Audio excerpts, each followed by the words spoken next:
Hello everyone, Excel Competition Academy YouTube channel पर आपका स्वागत है। इस वीडियो में हम लोग 47वीं बीपीएससी जो कि 2005 में हुआ था उसका कंप्लीट हल देखेंगे। तो चलिए शुरू करते हैं।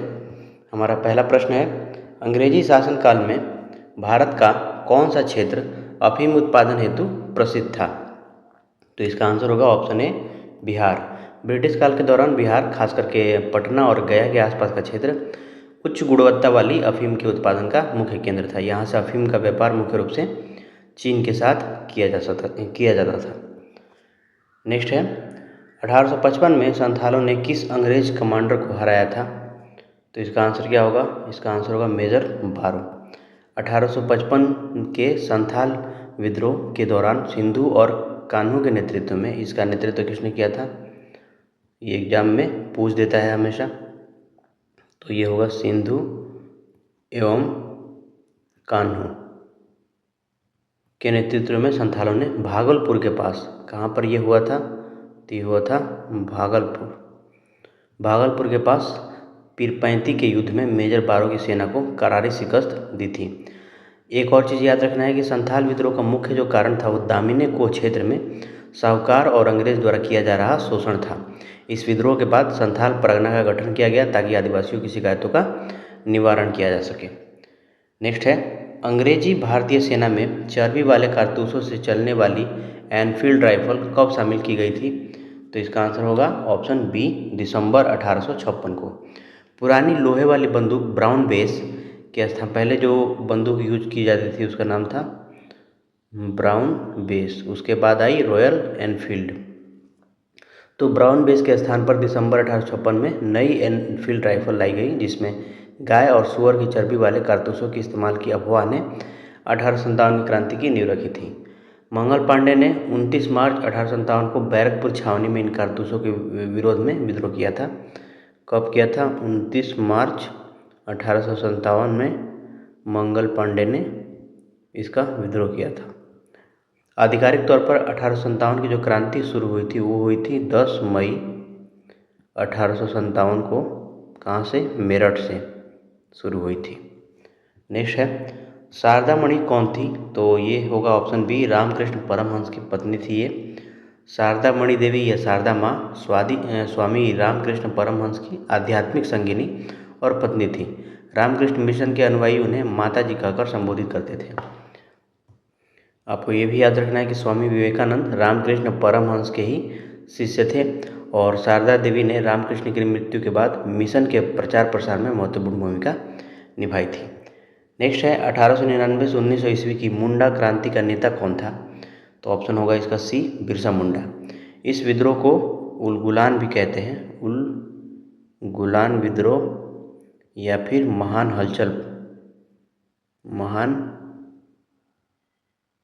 हलचल के नाम से भी जाना जाता है। बिरसा मुंडा ने छोटा नागपुर क्षेत्र में अंग्रेजों और जमींदारों के खिलाफ मोर्चा खोला था। बिरसा मुंडा को धरती आबा यानी जगत पिता कहा जाता है। उन्होंने बिरसाइत पंथ की शुरुआत की थी और अपने अनुयायियों को सीबोंगा यानी कि सीबोंगा देवता थे, ये एक्चुअल में सूर्य देवता थे, सीबोंगा की पूजा करने को कहा था। नेक्स्ट है, अखिल भारतीय किसान सभा के प्रथम सत्र की अध्यक्षता किसने की थी? तो इसका आंसर होगा ऑप्शन ए, स्वामी सहजानंद ने की थी। अप्रैल 1936 में लखनऊ में अखिल भारतीय किसान सभा की स्थापना हुई। इसके प्रथम अध्यक्ष थे स्वामी सहजानंद सरस्वती थे। इसके महासचिव कौन थे? प्रथम महासचिव NG रंगा थे, ये थे प्रथम महासचिव। स्वामी सहजानंद ने बिहार में हुंकार नामक पत्रिका का संपादन किया था, ये भी याद रखना है, हुंकार नामक पत्रिका का संपादन। नेक्स्ट है, राजा राम मोहन राय द्वारा ब्रह्म समाज की स्थापना की गई। तो इसका ऑप्शन होगा सी, 1828 ईस्वी में। राजा राम मोहन राय ने 20 अगस्त 1828 को कलकत्ता में ब्रह्म समाज की स्थापना की, जिसका उद्देश्य क्या था? एकेश्वरवाद का प्रचार और हिंदू धर्म में सुधार करना था। राजा राम मोहन राय को भारतीय पुनर्जागरण का जनक या आधुनिक भारत का निर्माता कहा जाता है। इन्होंने ही 1829 में सती प्रथा के उन्मूलन में लॉर्ड विलियम बेंटिंक की मदद की थी। नेक्स्ट है सत्यार्थ प्रकाश की रचना की गई थी किसके द्वारा? तो आंसर होगा इसका ऑप्शन डी, स्वामी दयानंद सरस्वती द्वारा। सत्यार्थ प्रकाश आर्य समाज का मूल ग्रंथ है, इसकी रचना हिंदी भाषा में की गई थी। दयानंद सरस्वती ने 1875 में बम्बई में आर्य समाज की स्थापना की थी और उनका प्रसिद्ध नारा था वेदों की ओर लौटो। ये प्रश्न कई बार एग्जाम में पूछे गए हैं। नेक्स्ट है अनुशीलन समिति थी, तो इसका आंसर होगा ऑप्शन डी, एक क्रांतिकारी संगठन थी। बंगाल में अनुशीलन समिति का एक प्रमुख गुप्त क्रांतिकारी संस्था थी। प्रथम अनुशीलन समिति की स्थापना प्रमथ नाथ मित्रा यानी कि पीएन मित्रा ने की थी। वरिंद्र कुमार घोष और भूपेंद्र नाथ दत्त ने इसे गति प्रदान की थी और इस समिति का नारा था खून के बदले खून। नेक्स्ट है किसने कहा था कांग्रेस आंदोलन न तो लोगों द्वारा प्रेरित था, न ही यह उनके द्वारा सोचा या योजनाबद्ध किया गया था? तो इसका ऑप्शन होगा बी, सर सैयद अहमद खां। सर सैयद अहमद खां कांग्रेस के कट्टर विरोधी थे। उनका मानना था कि कांग्रेस केवल हिंदुओं का प्रतिनिधित्व करती है और मुसलमानों को इससे दूर रहना चाहिए। इन्होंने अलीगढ़ मुस्लिम विश्वविद्यालय की नींव रखी थी, ये याद रख सकते हैं। और इन्होंने कांग्रेस के विरोध में एक पार्टी बनाई थी जिसका नाम था United Indian patriotic association. Next है सुरक्षा प्रकोष्ठ की नीति संबंधित है, ये किससे संबंधित है? तो इसका आंसर होगा ऑप्शन ए, वॉरेन हेस्टिंग्स से। वॉरेन हेस्टिंग्स ने रिंग फेंस की नीति यानी कि सुरक्षा प्रकोष्ठ की नीति अपनाई थी, जिसका मुख्य उद्देश्य कंपनी की सीमाओं की रक्षा के लिए पड़ोसी राज्यों जैसे कि अवध की सीमाओं की रक्षा करना था। और ये जो लॉर्ड डलहौजी है उसने सहायक संधि का निर्माण किया था। ठीक है, तो ये याद रखना है। नेक्स्ट है all India trade union Congress का प्रथम अध्यक्ष कौन था? AITUC का प्रथम अध्यक्ष थे लाला लाजपत राय। 1920 में बम्बई में स्थापित AITUC के पहले अध्यक्ष लाला लाजपत राय थे। ये 1920 में इसकी स्थापना हुई थी। AITUC की स्थापना में MN जोशी का महत्वपूर्ण योगदान था। लाला लाजपत राय को शेरे पंजाब के नाम से भी जाना जाता है, ये एक फैक्ट याद रख सकते हैं, शेरे पंजाब। नेक्स्ट है वह कौन से कांग्रेस अध्यक्ष थे जिसने क्रिप्स मिशन व लॉर्ड वेवेल दोनों से वार्ताएं की? तो इसका आंसर होगा ऑप्शन ए, अबुल कलाम आज़ाद। अबुल कलाम आज़ाद 1940 से 46 तक 1940 से 1946 तक कांग्रेस के अध्यक्ष रहे। इस दौरान उन्होंने 1942 में क्रिप्स मिशन और 1945 में वेवेल योजना में भाग लिया था। 1942 में जो क्रिप्स मिशन हुआ था उसमें भाग लिया और 1945 में जो वेवेल योजना आई थी शिमला सम्मेलन, उसमें भाग लिया था। वे भारतीय राष्ट्रीय कांग्रेस से सबसे कम उम्र के अध्यक्ष भी थे, ये भी याद रखना है। और ये स्वतंत्र भारत के सबसे पहले शिक्षा मंत्री बने थे, स्वतंत्र भारत के। नेक्स्ट है सांप्रदायिक अवार्ड एवं पूना पैक्ट में क्रमशः दलित वर्ग के लिए कितनी सीटें दी गई थी? तो इसका आंसर होगा ऑप्शन बी, 71 एवं 147। 1932 के कम्युनल अवार्ड जो कि कौन लाया था? कम्युनल अवार्ड लाया था रैमजे मैकडोनाल्ड लाया था। कम्युनल अवार्ड रैमजे मैकडोनाल्ड लाया था। ये दलितों को 71 सीट इसमें दिया गया था, 71। फिर बाद में क्या किया, गांधी जी ने अनशन किया और पूना पैक्ट हुआ। इस पूना पैक्ट में सीट को बढ़ाकर कर दिया गया 147। ये 147 जो था वो था केंद्रीय असेंबली का 18% आरक्षण कर दिया गया था। नेक्स्ट है भारत छोड़ो आंदोलन के समय इंग्लैंड का प्रधानमंत्री कौन था? तो इसका आंसर होगा ऑप्शन बी, विंस्टन चर्चिल। 1942 में जब भारत छोड़ो आंदोलन शुरू हुआ तब ब्रिटेन में विंस्टन चर्चिल जो कि कंजर्वेटिव पार्टी से था वो प्रधानमंत्री बना था। और भारत की आज़ादी यानी 1947 के समय ब्रिटेन के प्रधानमंत्री क्लीमेंट एटली थे। ये थे 1947 भारत की आज़ादी के समय। और सांप्रदायिक पंचायत ये 1932 में इसके रैमजे मैकडोनाल्ड के समय आया था। नेक्स्ट है निम्न उद्योगपतियों में से कौन सा व्यक्ति लंबे समय तक AIC के खजांची रहे तथा 1930 ईस्वी में जेल भी गए? खजांची का मतलब क्या होता है? खजांची उसे बोलते हैं जिसे जो कोषाध्यक्ष होता है यानी ट्रेजरर जो होता है। इसका आंसर होगा ऑप्शन बी, जमनालाल बजाज। जमनालाल बजाज महात्मा गांधी के अत्यंत करीबी थे और उन्हें गांधी जी का 5वां पुत्र भी कहा जाता है। वे लंबे समय तक भारतीय राष्ट्रीय कांग्रेस के कोषाध्यक्ष रहे थे। इन्होंने राय बहादुर की उपाधि लौटा दी थी और 1930 के सविनय अवज्ञा आंदोलन के दौरान वे जेल भी गए थे, जमनालाल बजाज। नेक्स्ट है 1947 ईस्वी के भारतीय राष्ट्रीय कांग्रेस के दिल्ली अधिवेशन की अध्यक्षता किसने की? तो इसका आंसर होगा option B, doctor Rajendra Prasad. JP Kripalani ने नवंबर 1947 में इस्तीफा दे दिया था, जिसके बाद डॉक्टर राजेंद्र प्रसाद को विशेष अधिवेशन का अध्यक्ष बनाया गया और आज़ादी के समय अध्यक्ष जेबी कृपलानी थे, ये ध्यान रखना है। और डॉक्टर राजेंद्र प्रसाद आगे चलकर भारत के प्रथम राष्ट्रपति बने और संविधान सभा के अस्थायी अध्यक्ष भी यही बने रहे थे। नेक्स्ट है देवबंद के उस विद्वान का नाम बताइए जिन्होंने स्वतंत्रता आंदोलन में महत्वपूर्ण भूमिका निभाई थी। तो इसका आंसर होगा अबुल कलाम आज़ाद। मौलाना अबुल कलाम आज़ाद देवबंद से प्रभावित थे और उन्होंने अपने लेखन एक इन्होंने किताब लिखा था अल हिलाल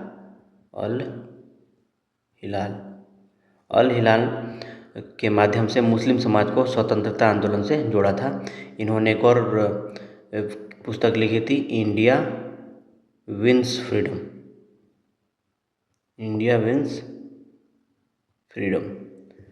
नेक्स्ट है बम्बई में अखिल भारतीय व्यापार संघ Congress AITUC all India trade union Congress की स्थापना कब हुई थी? तो अभी हमने देखा था इसे 1920 ईस्वी में हुई थी। एग्जैक्ट डेट जो है 31 अक्टूबर 1920 में बम्बई में ये हुआ था। यह भारत का सबसे पुराना श्रमिक संघ महासंघ है। इसके प्रथम सचिव कौन थे? तो प्रथम सचिव थे इसके चमन लाल। नेक्स्ट है और यहाँ एक इस याद रख सकते हैं कि इसका जो प्रथम अध्यक्ष थे, जैसा कि मैंने अभी पिछले प्रश्न में देखा इसके, ये थे लाला लाजपत राय। नेक्स्ट है अमृत बाजार पत्रिका की स्थापना किसने की थी? तो इसका आंसर होगा ऑप्शन डी, शिशिर कुमार घोष। इसकी शुरुआत इन्होंने की थी 1868 में, शिशिर कुमार घोष और प्लस मोतीलाल घोष।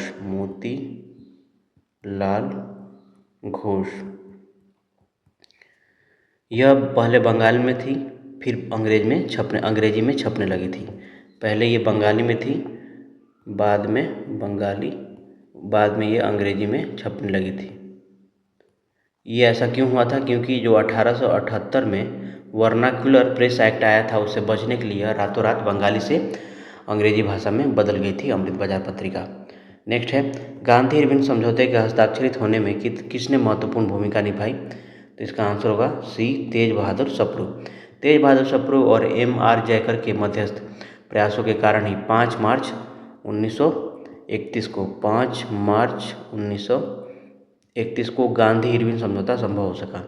इसी समझौते को दिल्ली पैक्ट भी कहा जाता है। इसके बाद गांधी जी दूसरे गोलमेज सम्मेलन में भाग लेने लंदन गए थे। नेक्स्ट है निष्क्रिय विरोध के सिद्धांत का प्रतिपादन किसने किया था? तो इसका आंसर होगा ऑप्शन डी, अरविंद घोष ने अपनी पुस्तक वंदे मातरम के लेखों में इस सिद्धांत को विस्तार से समझाया था। उनका मानना था कि जब तक अंग्रेज भारत न छोड़े उनके साथ किसी प्रकार का सहयोग न किया जाए। अरविंद घोष बाद में क्रांतिकारी राजनीति छोड़कर पौंडीचेरी चले गए और आध्यात्मिक गुरु बन गए थे। इन्हें इस मामले में भी याद रखना है कि जो गरम दल के नेता थे लाल बालपाल यानी लाला लाजपत राय, बाल गंगाधर तिलक और विपिन चंद्र पाल, उनके साथ थे अरविंद घोष, ये भी गरम दल के नेता थे। नेक्स्ट है निम्न अखबारों में से कौन सा मुख्यतः उदारवादियों की नीतियों का प्रचारक था? तो इसका आंसर होगा ऑप्शन बी, लीडर अखबार के जो संपादक थे मदन मोहन मालवीय, ये एक उदारवादी नेता थे। इनका एक और पुस्तक था, उसका आप नाम कमेंट कर सकते हैं।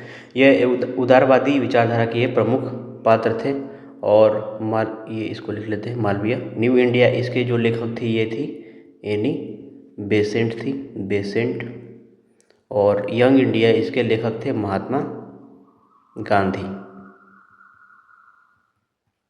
नेक्स्ट है बिहार में 1857 की क्रांति के नेता कुंवर सिंह का देहांत कब हुआ था? तो इसका आंसर होगा ऑप्शन सी, 9 मई 1858। जगदीशपुर के जमींदार बाबू कुंवर सिंह ने 80 वर्ष की उम्र में अंग्रेजों से लोहा लिया। युद्ध के दौरान घायल होने के कारण 9 मई 1858 को उनकी मृत्यु हो गई थी। कुंवर सिंह को हम बिहार का शेर भी कहते हैं, बिहार का शेर। इनकी मृत्यु के बाद इनका भाई जो था अमर सिंह, इन्होंने विद्रोह का नेतृत्व जारी रखा था।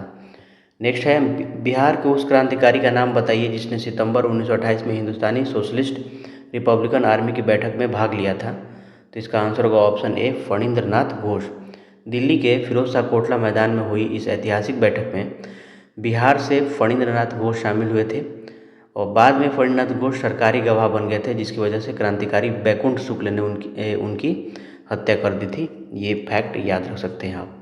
नेक्स्ट है बिहार में किस स्थान पर भारतीय राष्ट्रीय कांग्रेस का 1922 ईस्वी का अधिवेशन हुआ था। तो ये आंसर होगा ऑप्शन ये सी गया। कांग्रेस का 37वां अधिवेशन यहाँ पे हुआ था। 37वां अधिवेशन 1922 में गया में हुआ था। इसके अध्यक्ष कौन थे? तो चित्तरंजन दास या CR दास भी इनको बोला जाता है। इसी अधिवेशन के बाद मतभेदों के कारण 1923 में स्वराज पार्टी का गठन हुआ था। और एक फैक्ट याद रख सकते हैं कि बिहार के में पहला जो कांग्रेस अधिवेशन हुआ था वो था 1912 में। ये था बांकीपुर पटना। नेक्स्ट है महावीर स्वामी का जन्म कहाँ हुआ था। तो महावीर स्वामी का जन्म हुआ था कुंडग्राम में। ये जैन धर्म के 24वें तीर्थंकर थे। इनका जन्म वैशाली के निकट कुंडग्राम में हुआ था। इनके पिता का नाम सिद्धार्थ और माता का नाम त्रिशला था। इन्होंने अपना पहला उपदेश राजगृह में दिया था। ये फैक्ट याद रख सकते हैं। नेक्स्ट है महात्मा बुद्ध का महापरिनिर्वाण कहाँ हुआ था। तो ये आंसर होगा ऑप्शन सी कुशीनगर में। बुद्ध की मृत्यु या शरीर त्याग को बौद्ध धर्म में महापरिनिर्वाण कहा जाता है। यह 483 ईस्वी पूर्व में कुशीनगर में हुआ था, जो कि उत्तर प्रदेश में है। कुशीनगर उस समय मल्ल महाजनपद की क्या थी? राजधानी थी। मल्ल महाजनपद की ये राजधानी थी। बुद्ध के जो अंतिम शब्द थे वो कभी कभी पूछ देता है, याद रखना है कि सभी संस्कार विनाशशील हैं, अपनी मुक्ति के लिए स्वयं प्रयास करें। नेक्स्ट है महात्मा बुद्ध ने अपना पहला धर्म चक्र प्रवर्तन किस स्थान पर दिया था। तो इसका आंसर होगा ऑप्शन बी सारनाथ में। ज्ञान प्राप्ति के बाद बुद्ध ने अपना प्रथम उपदेश सारनाथ ऋषिपट्टनम में अपने 5 ब्राह्मण शिष्यों को दिया, जिसे धर्म चक्र प्रवर्तन कहा गया। बुद्ध ने सबसे ज़्यादा उपदेश कहाँ दिए थे? तो श्रावस्ती में दिए थे। नेक्स्ट है मगध की प्रथम राजधानी कौन सी थी। तो इसका ऑप्शन होगा सी ग्रीवराज या राजगृह। हर्यक वंश के संस्थापक बिंबिसार ने राजगृह को अपनी राजधानी बनाया था। यह 5 पहाड़ियों से घिरा हुआ सुरक्षित स्थान था। बाद में उदयन ने पाटलिपुत्र नगर बसाया और राजधानी को वहाँ स्थानांतरित कर दिया था। नेक्स्ट है नंद वंश के पश्चात मगध पर किस राजवंश ने शासन किया था। तो इसका आंसर होगा ऑप्शन ए मौर्य वंश। चंद्रगुप्त मौर्य ने अपने गुरु चाणक्य की सहायता से नंद वंश का अंतिम शासक घनानंद को हराकर मौर्य साम्राज्य की स्थापना की थी। नंद वंश के पतन का मुख्य कारण घनानंद का अत्याचारी शासन और जनता पर भारी कर था। मौर्य वंश के बाद मगध वंश पर कौन आया था? तो शुंग वंश। ये इसका संस्थापक था पुष्यमित्र शुंग। नेक्स्ट है मौर्य काल में शिक्षा का सर्वाधिक प्रसिद्ध केंद्र था। तो इसका आंसर होगा ऑप्शन तक्षशिला। तक्षशिला वर्तमान पाकिस्तान में है। उस समय विश्व का प्रमुख शिक्षा केंद्र था। आचार्य चाणक्य जो थे यहीं के आचार्य थे। चंद्रगुप्त मौर्य ने भी यहीं से शिक्षा और सैन्य प्रशिक्षण प्राप्त किया था। नेक्स्ट है मेगास्थनीज की पुस्तक का नाम क्या है। तो मेगास्थनी की पुस्तक का नाम सबको पता होगा, इंडिका है। मेगास्थनीज एक यूनानी शासक सेल्यूकस निकेटर का राजदूत था जो चंद्रगुप्त मौर्य के दरबार में आया था। उसने अपनी पुस्तक इंडिका में मौर्य साम्राज्य, मौर्य प्रशासन और समाज का वर्णन किया है। और इंडिका में मेगास्थनीज ने भारतीय समाज को 7 श्रेणियों में बांटा है। भारतीय समाज को 7 श्रेणी में बांटा है। ये प्रश्न पूछा गया है बार बार। उसने पाटलिपुत्र के नगर प्रशासन का भी विस्तृत वर्णन किया है इस पुस्तक में। नेक्स्ट है कनिष्क के शासनकाल में बौद्ध सभा किस नगर में आयोजित की गई थी। तो इसका आंसर होगा ऑप्शन सी कश्मीर। यह चौथी बौद्ध संगति थी जो कुंडल वन कश्मीर में कहाँ पे हुआ था। तो ये हुआ था कुंडल वन में आयोजित हुई थी। इसका अध्यक्ष जो था वो था वसुमित्र और उपाध्यक्ष कौन था? वो थे अश्वघोष। इसी संगति में बौद्ध धर्म 2 संप्रदाय हीनयान और महायान में विभाजित हो गया था। कनिष्क जो कि कुषाण वंश का सबसे प्रतापी शासक था, वो इसी के शासनकाल में चौथी बौद्ध संगति हुई थी। नेक्स्ट है मुद्रा राक्षस नामक पुस्तक के लेखक कौन थे? तो इसका आंसर होगा ऑप्शन ए विशाखदत्त। मुद्रा राक्षस क्या है? एक संस्कृत नाटक है, संस्कृत में लिखा गया नाटक है जो चंद्रगुप्त मौर्य के सत्ता में आने और चाणक्य की कूटनीति के बारे में बताता है। कौटिल्य ने कौन सा पुस्तक लिखा था? इन्होंने लिखा था अर्थशास्त्र। कलहड़ ने लिखी थी राजतरंगिणी, ये कश्मीर के इतिहास से संबंधित पुस्तक थी। और बाणभट्ट ने लिखा था हर्षचरित यानी हर्षवर्धन के बारे में लिखा था। नेक्स्ट है हर्षचरित नामक पुस्तक किसने लिखी थी? तो इसका ऑप्शन होगा बी बाणभट्ट। बाणभट्ट सम्राट हर्षवर्धन के दरबारी कवि थे। इस पुस्तक में हर्षवर्धन के जीवन और उनके काल के सामाजिक राजनीतिक जीवन का वर्णन है। बाणभट्ट ने कादम्बरी की भी रचना की थी, ये भी याद रखना है। कादम्बरी किसकी रचना है? तो ये बाणभट्ट की रचना है, जिसे दुनिया का पहला उपन्यास माना जाता है। नेक्स्ट है गुलाम वंश का प्रथम शासक कौन था? तो इसका आंसर होगा ऑप्शन बी कुतुबुद्दीन ऐबक। 1206 ईस्वी में ऐबक ने दिल्ली सल्तनत और गुलाम वंश की नींव रखी। वह मोहम्मद गोरी का गुलाम था। ऐबक को उसकी उदारता के कारण लाख बख्श यानी लाखों का दान देने वाला कहा जाता था। उसने अपनी राजधानी कहाँ बनाई थी? लाहौर में। नेक्स्ट है अलाउद्दीन खिलजी के आक्रमण के समय देवगिरी का शासक कौन था? तो ये होगा ऑप्शन ए रामचंद्र देव। 1296 से 1307 ईस्वी के अभियानों के दौरान यादव वंश के शासक रामचंद्र देव वहाँ के राजा थे। मलिक काफूर ने उन्हें पराजित कर दिया था। अलाउद्दीन ने रामचंद्र देव को राय रयान की उपाधि दी थी। इनको कौन सी उपाधि दी थी अलाउद्दीन खिलजी ने? राय रयान। और उन्हें नवसारी की जागीर भी दी थी। नवसारी एक क्षेत्र था, उसकी जागीरदारी रामचंद्र देव को दी थी। नेक्स्ट है सभी भक्ति संतों के मध्य एक समान विशेषता थी। उन्होंने ऑप्शन ए अपनी वाणी को उसी भाषा में लिखा जिसे उनके भक्त समझते थे। भक्ति संतों ने संस्कृत के बजाय स्थानीय भाषा जैसे कि हिंदी, बंगाली, मराठी को प्राथमिकता दी ताकि धर्म की पहुंच आम जनता तक हो सके। इन संतों ने जाति पाति और बाह्य आडंबरों का विरोध किया। कबीर, गुरु नानक और मीराबाई इसके प्रमुख उदाहरण हैं। नेक्स्ट है मुगल प्रशासन में मुहतसिब था। तो ये था लोक आचरण अधिकारी। मुहतसिब का मुख्य कार्य यह देखना था कि लोग शरीयत के नियमों का पालन करें और सार्वजनिक स्थलों पर अनैतिक कार्य को रोकें। औरंगजेब के समय मुहतसिबों को हिंदू मंदिरों को गिराने का कार्य भी सौंपा गया था। ये फैक्ट एक याद रखना है। नेक्स्ट है भारत का कौन सा राज्य सर्वाधिक अभ्रक उत्पादन करता है? तो इसका आंसर होगा ऑप्शन बी बिहार। ये 2005 के संदर्भ में है, ये ध्यान रखना है। 2005 के समय संयुक्त बिहार, क्योंकि झारखंड सहित उस समय इसमें था, अभ्रक का प्रमुख उत्पादक था। वर्तमान में आंध्र प्रदेश भारत का सबसे बड़ा अभ्रक उत्पादक राज्य रहा है। बिहार के नवादा जिले को अभ्रक का प्रवेश द्वार कहा जाता है। नेक्स्ट है सूची 1 प्राकृतिक आपदा और सूची 2 प्रदेश से सुमेलित कीजिए। तो प्रदेश दिया है और प्राकृतिक आपदा। बाढ़, तो बाढ़ किससे संबंधित है? तो यह उत्तर प्रदेश एवं बिहार के मैदान से संबंधित है। भूकंप, तो भूकंप हिमालय का गिरिपात क्षेत्र जहाँ पे टेक्टोनिक प्लेट्स के कारण, संवेदनशीलता के कारण यहाँ पे भूकंप आते रहते हैं। सूखा, ये झारखंड तथा उत्तरी उड़ीसा से संबंधित है क्योंकि यहाँ की वर्षा अनिश्चित होती है। फिर आता है चक्रवात, तो ये होता है उड़ीसा और आंध्र प्रदेश का तटीय क्षेत्र। तो ये हो जाएगा हमारा मध्य पूर्वी भारत। तो क्या मिला? A3, B1, C2, D4 option हो जाएगा ए। नेक्स्ट है भारत में ऊर्जा उत्पादन एवं उपभोग के संबंध में निम्नलिखित में से कौन सा कथन सही नहीं है, हमें बताना है। जो गलत है उसको चुनना है। तो इसका आंसर होगा ऑप्शन सी, भारत में उत्पादित कुल व्यावसायिक ऊर्जा में गैर पारंपरिक ऊर्जा स्रोतों का योगदान 1% से कम है। तो ये याद रखना है कि ये 2005 के हिसाब से है। 2005 में ये योगदान 1% से अधिक था, ना कि कम। तो चूंकि ये स्टेटमेंट क्या हो जाएगा, उस हिसाब से गलत हो जाएगा। वर्तमान में भारतीय नवीकरण ऊर्जा में दुनिया के अग्रणी देशों में आ चुका है। भारत में ऊर्जा उत्पादन का सबसे बड़ा स्रोत अभी भी हालांकि कोयला ही है। नेक्स्ट है भारत में कतिपय लौह इस्पात संयंत्र पश्चिमी तट में से होकर आयोजित किए गए हैं। इस उद्योग के ऐसे अवस्थितीय स्थानांतरण का प्रमुख कारण क्या है? तो इसका आंसर होगा ऑप्शन बी। तो गोवा एवं मध्य प्रदेश के कुछ भागों में उत्तम श्रेणी के लौह अयस्क निक्षेपों का मिलना तथा इस क्षेत्र से इस्पात निर्यात की तुलनात्मक सुविधा होने के कारण ऐसा हुआ।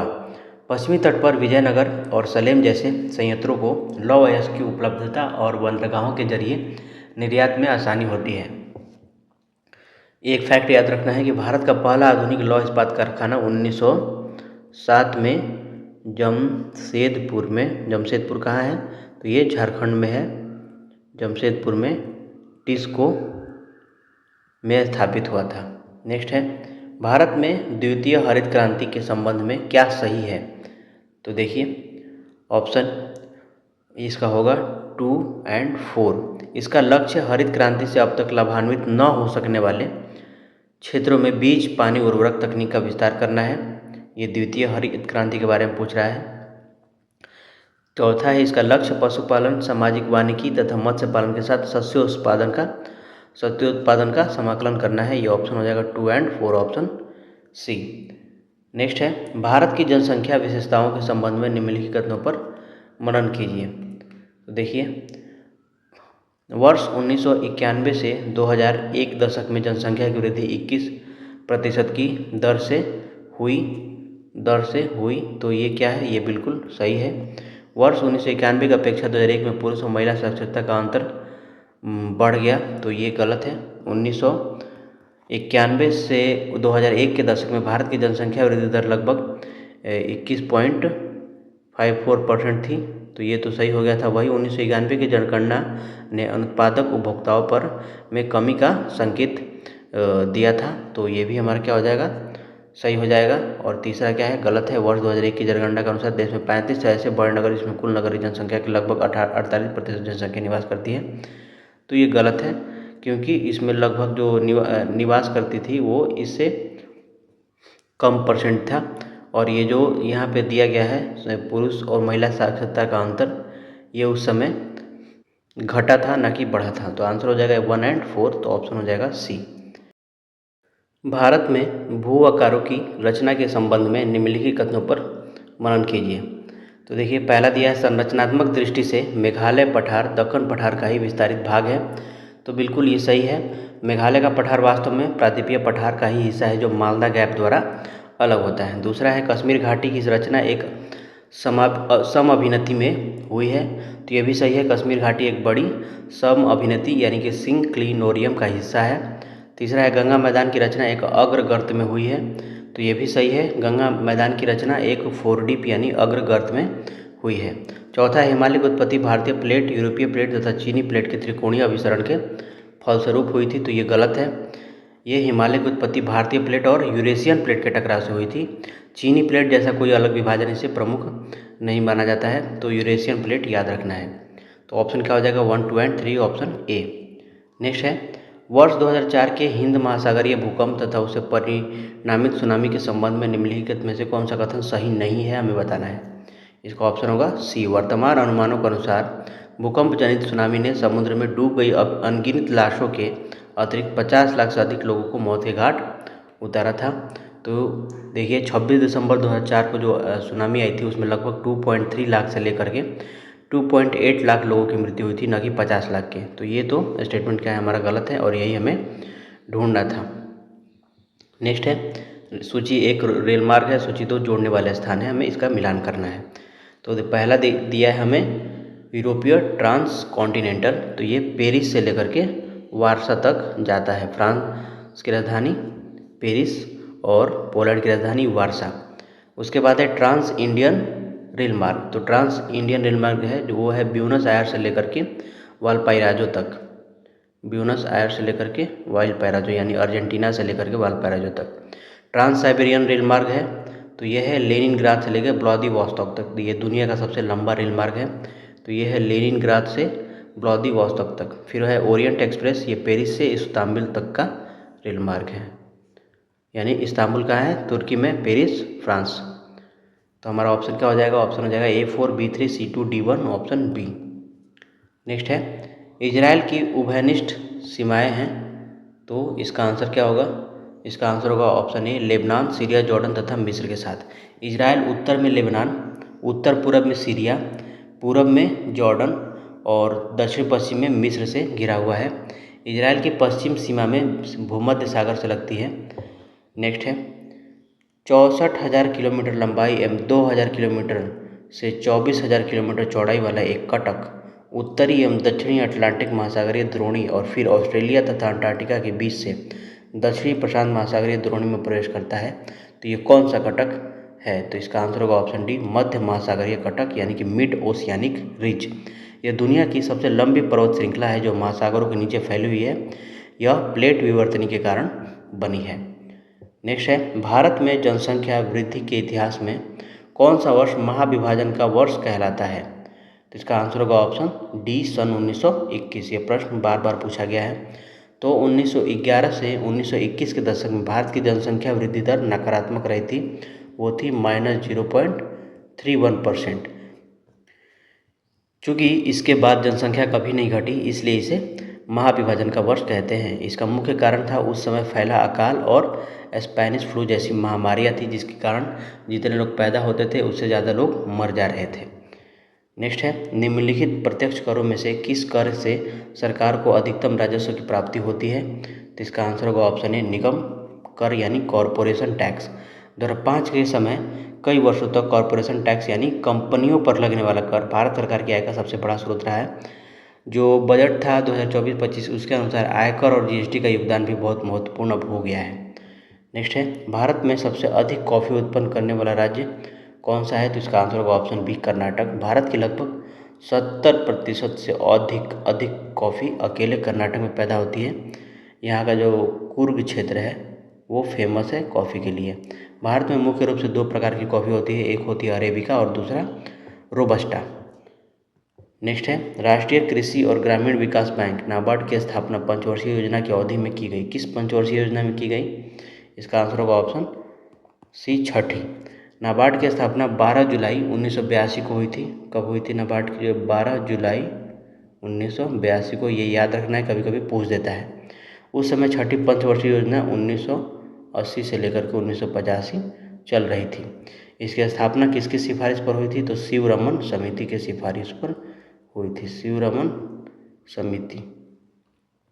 इसका मुख्यालय कहाँ है? हेडक्वार्टर इसका है मुंबई में। नेक्स्ट है, वर्ष 2001 की जनगणना के अनुसार निम्नलिखित में से कौन सा राज्य साक्षरता के राष्ट्रीय औसत से नीचे है? तो ये होगा ऑप्शन सी, उड़ीसा। 2001 में राष्ट्रीय औसत था 64.8% और उड़ीसा की साक्षरता उस समय इससे कम थी। वर्तमान में बिहार की साक्षरता दर भारत में सबसे कम है, लेकिन वृद्धि दर में बिहार काफ़ी आगे है।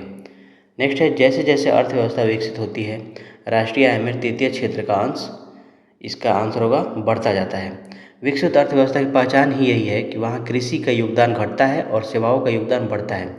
तो तृतीय क्षेत्र में क्या आता है? ये सब सर्विस आता है, सेवा। भारत की जीडीपी में वर्तमान में सेवा क्षेत्र का योगदान जो हो गया है वो है 53 से लेकर के 55% तक। नेक्स्ट है, निम्नलिखित में से कौन सा एक राजकोषीय नीति का उपकरण नहीं है? तो ऑप्शन होगा सी, फिस्कल पॉलिसी। ब्याज दर मौद्रिक नीति का हिस्सा है जिसे आरबीआई नियंत्रित करता है। राजकोषीय नीति को भारत सरकार नियंत्रित करती है। हमें राजकोषीय नीति के बारे में बताना था। अगर हमसे पूछा मौद्रिक नीति तो उसमें ब्याज दर आता। राजकोषीय नीति के उपकरण कौन कौन से हैं? तो वो हैं टैक्स, सार्वजनिक व्यय, सार्वजनिक ऋण और बजट। नेक्स्ट है, 2001 की जनगणना के अनुसार सर्वाधिक कुल शहरी जनसंख्या वाला राज्य कौन सा है? तो इसका आंसर होगा ऑप्शन बी, महाराष्ट्र। महाराष्ट्र में शहरी आबादी की संख्या सबसे अधिक है। हालांकि प्रतिशत के मामले में तमिलनाडु और गोवा जैसे राज्य आगे रहे हैं। 2011 के अनुसार भी महाराष्ट्र शहरी जनसंख्या में शीर्ष पर है। ये फैक्ट याद रख सकते हैं। नेक्स्ट है, निम्नलिखित में से भारत की राष्ट्रीय आय का सबसे मुख्य स्रोत क्या है? तो ये होगा ऑप्शन ए, सेवा क्षेत्र। भारतीय अर्थव्यवस्था कृषि प्रधान होने के बावजूद जीडीपी में सबसे योगदान सर्विस सेक्टर का है। कृषि क्षेत्र सबसे ज़्यादा रोजगार देता है, लेकिन आय सेवा क्षेत्र से सबसे ज़्यादा आता है। नेक्स्ट है, आर्थिक नियोजन विषय क्या है, किस सूची में है? तो इसका आंसर होगा ऑप्शन सी, समवर्ती सूची में है। आर्थिक और समायोजिक नियोजन संविधान की 7वीं अनुसूची की समवर्ती सूची प्रविष्टि 20 में के अंतर्गत आता है। इसका अर्थ है कि केंद्र और राज्य दोनों इस पर कानून बना सकते हैं। इसके साथ ये फैक्ट याद रखना है कि भारत में नियोजन की अवधारणा सोवियत संघ यानी यूएसएसआर से ली गई थी। नेक्स्ट है, दूसरी पंचवर्षीय योजना की रूपरेखा किसने तैयार की थी? तो इसका आंसर होगा ऑप्शन सी, पीसी महालनोबिस। दूसरी पंचवर्षीय योजना 1956 से लेकर के 1961 पीसी महालनोबिस मॉडल पर आधारित थी। इसका मुख्य लक्ष्य क्या था? भारी उद्योगों का विकास और तीव्र औद्योगिकरण था। पहली पंचवर्षीय योजना हैरोल्ड डोमर मॉडल पर आधारित थी और इसका लक्ष्य था कृषि पर जोर। इसी योजना के दौरान भिलाई, दुर्गापुर और राउरकेला में इस्पात संयंत्र स्थापित किए गए थे। नेक्स्ट है, भारत के राष्ट्रीय आय समंको का आकलन किसके द्वारा किया जाता है? तो इसका आंसर होगा ऑप्शन डी, केंद्रीय सांख्यिकी संगठन। भारत में राष्ट्रीय की आय की गणना के लिए सीएसओ को जिम्मेदार ठहराया जाता है। अब देखिए, सीएसओ और एनएसएसओ को इनका विलय कर दिया गया है और एक नया एनएसओ नेशनल स्टैटिस्टिकल ऑफिस बना दिया गया है। भारत में सबसे पहले राष्ट्रीय आय की गणना किसने की थी? तो दादा भाई नौरोजी ने की थी। 1867 से 1868 में की थी। नेक्स्ट है, भारत के अद्यतन निर्यात आयात व्यापार के संबंध में निम्नलिखित कथनों पर मनन कीजिए। तो इसका आंसर होगा ऑप्शन पहला। देखिए, पहला है, भारत के निर्यात में कपड़ा क्षेत्र का 21% तथा रत्न एवं भूषण का 17% योगदान है। यह ध्यान रखना है कि प्रश्न 2005 के हिसाब से है। तो 2005 के समय विश्व व्यापार में भारत की हिस्सेदारी 1% से भी कम थी, लगभग 0.8% थी और वर्तमान में यह बढ़कर लगभग 2% के आस पहुँच गई है। तो हमारा आंसर, विश्व निर्यात में भारत की भागीदारी 2% से कुछ अधिक है। ये उस समय नहीं थी, ये अभी है। तो इस हिसाब से क्या हो गया? ये गलत है। बाकी तीनों का तीनों ये सही है। तो हमारा आंसर हो जाएगा option D, A 1, 2 and 3। Next है, निम्नलिखित कथनों पर मनन कीजिए, नीचे दिए गए कोड का प्रयोग करके सही उत्तर चुनिए। गत सदी के 80 के दशकांत तक भारतीय उद्योगों ने उपभोक्ता वस्तु उद्योगों से मूलभूत व पूंजीगत वस्तु उद्योगों की ओर संरचनात्मक स्थानांतरण की स्पष्ट प्रवृत्ति को परिलक्षित किया। तो ये बिल्कुल सही है। दूसरा है, इस अवधि के दौरान उपभोक्ता की मांग में कमी आई। तो ये गलत है। 80 के दशक के अंत तक भारतीय उद्योगों ने पूंजीगत वस्तुओं की ओर बदलाव दिखाया था, लेकिन ये उपभोक्ता की मांग में कमी के कारण नहीं था, बल्कि सरकारी नीतियों और औद्योगिक विकास के कारण था। तो ये क्या हो जाएगा? गलत हो जाएगा। तो हमारा आंसर क्या होगा? ए सही है किंतु आर गलत है। नेक्स्ट है, चुने हुए देश की अर्थव्यवस्था के संबंध में निम्नलिखित में से कौन सा कथन सही नहीं है?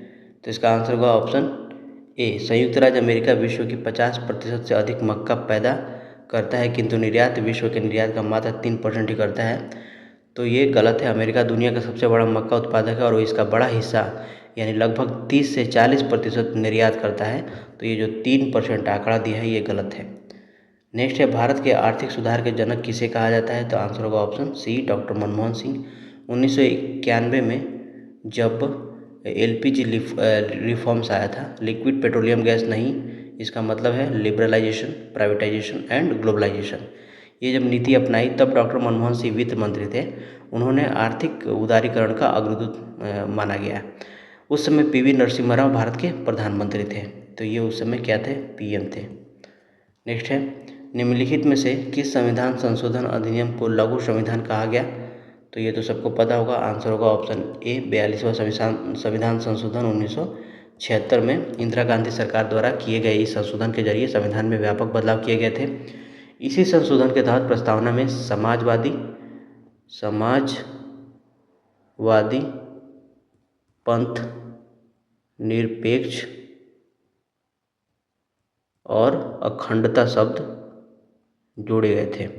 इसे मौलिक कर्तव्य में भी शामिल किया गया था इसी में।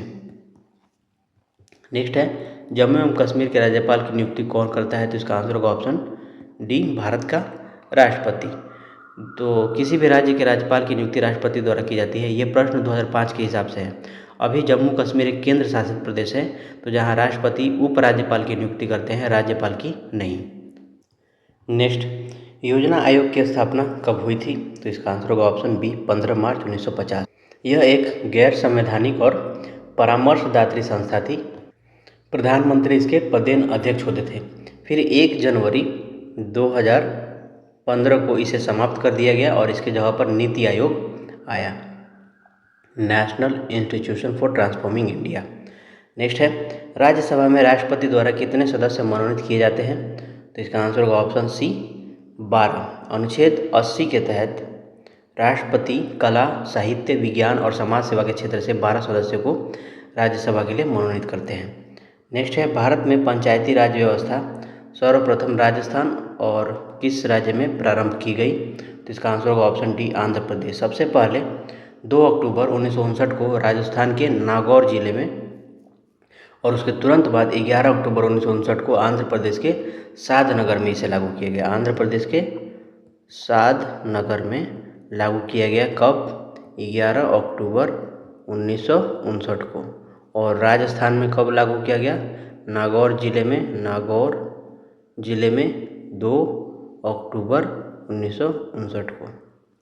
नेक्स्ट है, पंचायत के चुनाव कराने हेतु निर्णय किसके द्वारा लिया जाता है? तो इसका आंसर होगा ऑप्शन बी, राज्य सरकार द्वारा।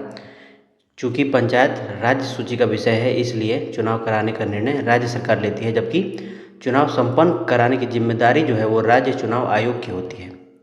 नेक्स्ट है, भारत के संविधान का निम्नलिखित में से कौन सा अनुच्छेद प्रेस की स्वतंत्रता से संबंधित है? तो इसका आंसर होगा ऑप्शन ए, अनुच्छेद 19।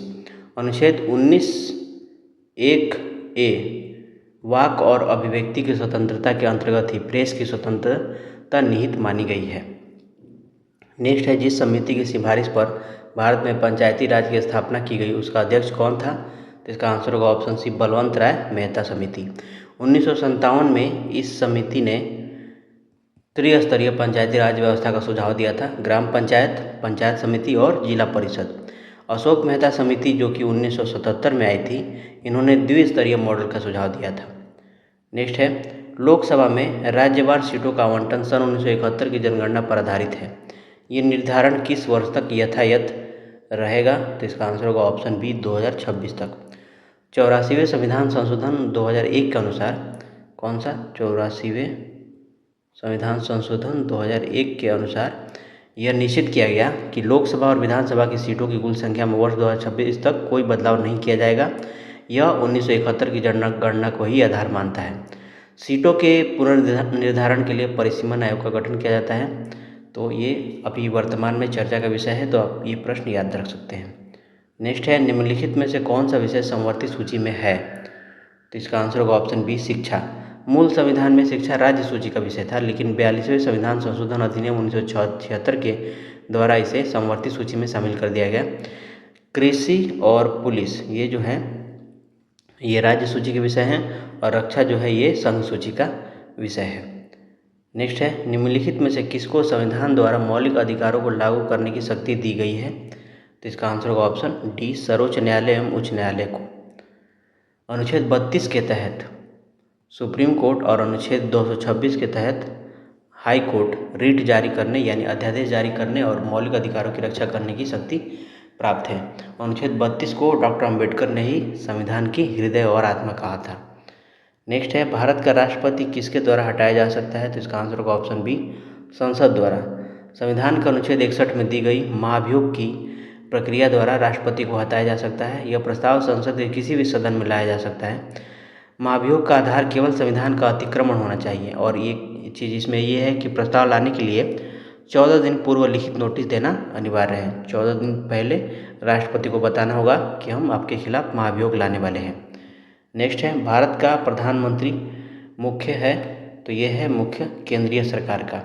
अनुच्छेद 74(1) के अनुसार राष्ट्रपति को सहायता और सलाह देने के लिए एक मंत्रिपरिषद होगी, जिसका प्रधानमंत्री होगा। वो केंद्र सरकार का वास्तविक कार्यकारी प्रमुख होता है।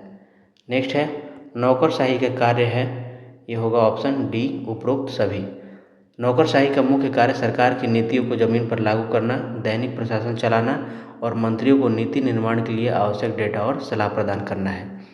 तो ये तीनों का तीनों नौकरशाही का कार्य है। नेक्स्ट है, वैश्वीकरण के पीछे मुख्य विचार क्या है? तो इसका ऑप्शन होगा सी, आपसी सामान्य दृष्टिकोण रखते हुए समस्त अंतर्राष्ट्रीय समुदाय के साथ कार्य करना। इसका उद्देश्य दुनिया की अर्थव्यवस्था को एकीकृत करना है, ताकि वस्तुओं, सेवाओं और सूचनाओं का प्रवाह सीमाओं के पार बिना किसी बाधा के हो सके। नेक्स्ट है, संयुक्त राष्ट्र संघ की सुरक्षा परिषद में निम्नलिखित में से कौन सा देश अस्थायी सदस्य नहीं है? तो ऑप्शन है ए होगा जापान। यूएनएससी में 5 अस्थायी सदस्य हैं, P5। कौन कौन से हैं, मैं उसका नाम लिख देता हूँ। पहला है संयुक्त राज्य अमेरिका, उसके बाद ब्रिटेन, फ्रांस, रूस और चीन। जापान एक गैर अस्थायी सदस्य के रूप में चुना जाता रहा है, लेकिन वह स्थायी नहीं है। ये ध्यान रखना है कि भारत और जापान जैसे देश लंबे समय से यूनाइटेड नेशन सिक्योरिटी काउंसिल में अस्थायी सदस्यता की मांग कर रहे हैं। नेक्स्ट है, अंतर्राष्ट्रीय संबंधों में निम्नलिखित में से किस कारक का योगदान नहीं है? तो इसका आंसर होगा ऑप्शन बी, आक्रामक राष्ट्रवाद की भावना। तकनीकी प्रगति, व्यापार और उद्योग अंतर्राष्ट्रीय संबंधों को मजबूत करते हैं, जबकि आक्रामक राष्ट्रवाद अक्सर तनाव और युद्ध का कारण बन जाता है। नेक्स्ट है, अम्ल वर्षा होती है। तो ये कारखानों और वाहनों से निकलने वाली sulphur dioxide SO2 plus NOx यानी कि नाइट्रोजन ऑक्साइड वायुमंडल में नमी के साथ मिलकर सल्फ्यूरिक और नाइट्रिक एसिड बनाते हैं, जो बारिश के साथ नीचे गिरते हैं। अम्ल वर्षा के कारण ऐतिहासिक स्मारक जैसे ताजमहल का रंग पीला पड़ने लगता है, जिसे मार्बल कैंसर कहते हैं। नेक्स्ट है, गेहूं की खेती के लिए कौन सा उर्वरक का उपयोग करना चाहिए? तो इसका आंसर होगा ऑप्शन ए, नाइट्रोजन। गेहूं एक रबी फसल है जिसे वानस्पतिक वृद्धि के लिए प्रचुर मात्रा में नाइट्रोजन की आवश्यकता होती है। यूरिया इसका मुख्य स्रोत है। पौधों के लिए 3 पोषक तत्व होते हैं, कौन कौन से? NPK, नाइट्रोजन, फास्फोरस और पोटेशियम। नेक्स्ट है, सोने को घोला जा सकता है। तो आंसर होगा HCl यानी सल्फ्यूरिक तथा नाइट्रिक एसिड के मिश्रण में। तो सांद्र नाइट्रिक एसिड यानी कि HNO3 और HCl, इनका अनुपात जो होता है 1:3 होता है। 1:3 इस मिश्रण को बोलते हैं एक्वा रेजिया या अम्लराज भी बोलते हैं। इसे सोने जैसी बड़े धातुओं को घोलने की क्षमता रखता है। नेक्स्ट है, चूहे मारने का जहर किस रासायनिक पदार्थ से बनता है? तो इसका आंसर होगा option C, potassium cyanide. Potassium cyanide है, या जिंक फास्फाइड भी एक आता है, वो भी आप याद रख सकते हैं, जिंक फास्फाइड। तो आमतौर पर चूहे मारने की दवाओं में जिंक फास्फाइड या पोटेशियम साइनाइड जैसे रसायनों का उपयोग किया जाता है। तो यहाँ पे हमारा ऑप्शन हो जाएगा सी। नेक्स्ट है, हाइड्रोजन को जलाने से क्या बनता है? तो इसका आंसर होगा ऑप्शन डी, पानी। जब हाइड्रोजन ऑक्सीजन के साथ जलती है तो यह जल बनती है, यानी कि 2H2 + O2 = 2H2O। यह एक स्वच्छ ईंधन है क्योंकि इसमें प्रदूषणकारी गैसें नहीं निकलती है। नेक्स्ट है, हीमोग्लोबिन में कौन सी धातु होती है? तो इसका आंसर होगा ऑप्शन डी, लोहा। हीमोग्लोबिन लाल रक्त कोशिकाओं में पाया जाने वाला एक प्रोटीन है जिसमें आयरन मौजूद होता है। यह फेफड़े से शरीर के अन्य अंगों तक ऑक्सीजन ले जाने का कार्य करता है। ये ध्यान रखना है कि आयरन की कमी से एनीमिया यानी कि रक्ताल्पता रोग होता है। नेक्स्ट है, एस्पिरिन कहाँ से मिलती है? तो एस्पिरिन मिलती है एक पेड़ से। एस्पिरिन विलो के पेड़ की छाल से प्राप्त सैलिसिलिक एसिड से बनाई जाती है। इसका रासायनिक नाम एसिटाइल सैलिसिलिक एसिड है। इसका उपयोग दर्द निवारक और बुखार कम करने के लिए किया जाता है। मैं पेड़ का नाम लिख देता हूँ। एस्पिरिन विलो से सैलिसिलिक एसिड उसके छाल से निकाली जाती है। नेक्स्ट है, पीतल में कौन सी धातुएं हैं? तो पीतल एक मिश्र धातु है, इसमें तांबा और जस्ता होता है, यानी कॉपर एंड जिंक। पीतल एक मिश्र धातु है, इसमें आमतौर पर लगभग 70% तांबा और 30% जस्ता होता है। और जो कांसा होता है यानी ब्रॉन्ज, उसमें तांबा और टीन होता है। तो कॉपर प्लस टीन मिल करके क्या बनाते हैं? ब्रॉन्ज मेडल, जैसे आपने सुना होगा गोल्ड, सिल्वर एंड ब्रॉन्ज। तो ये कॉपर एंड टीन का बना होता है, इसे कांसा भी बोलते हैं। नेक्स्ट है, तैरने के तालाब में तैरने से मनुष्य की त्वचा जल जाती है। इसका आंसर होगा ऑप्शन बी, क्लोरीन के कारण। स्विमिंग पूल के पानी को कीटाणु रहित करने के लिए उसमें क्लोरीन मिलाई जाती है। तो क्लोरीन के अधिकता और पानी के pH असंतुलन के कारण त्वचा में जलन या कालापन आ सकता है। नेक्स्ट है, जब वैद्युत ऊर्जा गति में परिवर्तित होती है तब? इसका आंसर होगा ऑप्शन ए, ऊष्मा की कोई हानि नहीं होती है। सैद्धांतिक रूप से आदर्श स्थिति में ऊर्जा का रूपांतरण पूर्ण होता है। कुछ ऊर्जा ऊष्मा के रूप में नष्ट हो जाती है, घर्षण के रूप में।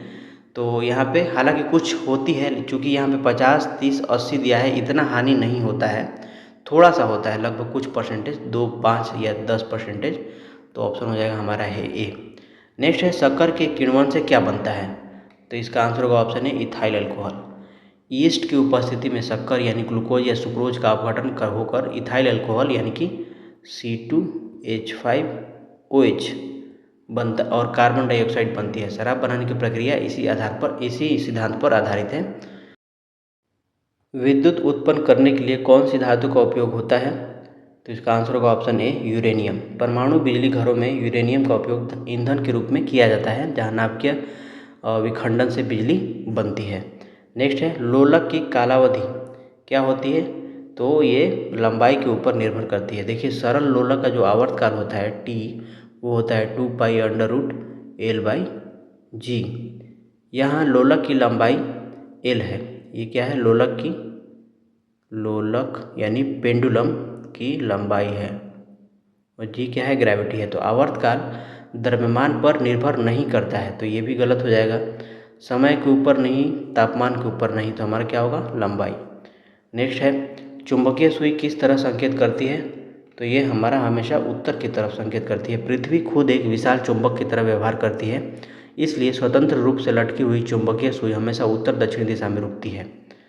नेक्स्ट है श्वेत प्रकाश को नली में कैसे पैदा करते हैं, तो इसका आंसर होगा ऑप्शन बी तंतु को गर्म करके। जब किसी उच्च प्रतिरोध वाले तंतु जैसे कि टंगस्टन से बिजली प्रवाहित की जाती है तो गर्म होकर श्वेत प्रकाश उत्सर्जित करते हैं।